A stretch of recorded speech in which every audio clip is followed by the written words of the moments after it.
ആറ്റിങ്ങൽ കൊടുമൺ പിള്ളവീട് മുടിപ്പുര ദേവീക്ഷേത്രത്തിലെ ഉത്സവത്തിന് ഇന്ന് തുടക്കം കുറിച്ചു. സംഘർഷ സാധ്യതയെ തുടർന്ന്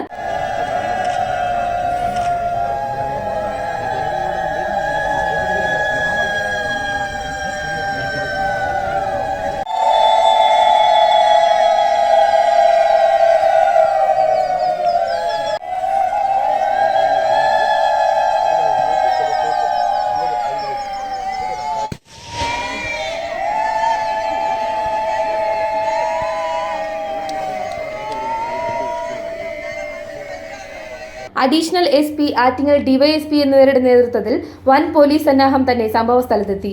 ആർപ്പുവിളികളോടുകൂടി രാവിലെ 8 മണിക്ക് വിശ്രുതൻ ശാസ്ത്രവട്ടത്തിന്റെ മേൽനോട്ടത്തിൽ പന്തൽ കാൽനാട്ട് ചടങ്ങ് നടന്നു. ഇനിയിപ്പോൾ ഇവിടെയുള്ള അടുത്ത ചടങ്ങ് എന്ന് പറയുന്നത് വൈകിട്ട് ഒരു 6:30 മണി മുതൽ 7:20 കുടിയിരുത്തുന്ന ദേവി.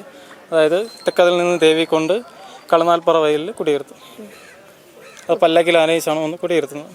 അപ്പോൾ ഇവിടെ ഇന്നലെ വെച്ചിരുന്ന പന്തക്കാലിന് അല്ല, ഇന്നലെ വെച്ചിരുന്ന ഒരു പന്തക്കാലം നമ്മളിവിടെ കൊണ്ടുവയ്ക്കുന്നതിന് പിന്നെ പറഞ്ഞിട്ട് അവരതെടുത്ത് മാറ്റിയാണ് ചെയ്തത്. നമ്മൾ രണ്ടാമത് തച്ചം വന്ന് പണിത ഒരു പന്തക്കാലം കൊണ്ടുവയ്ക്കും.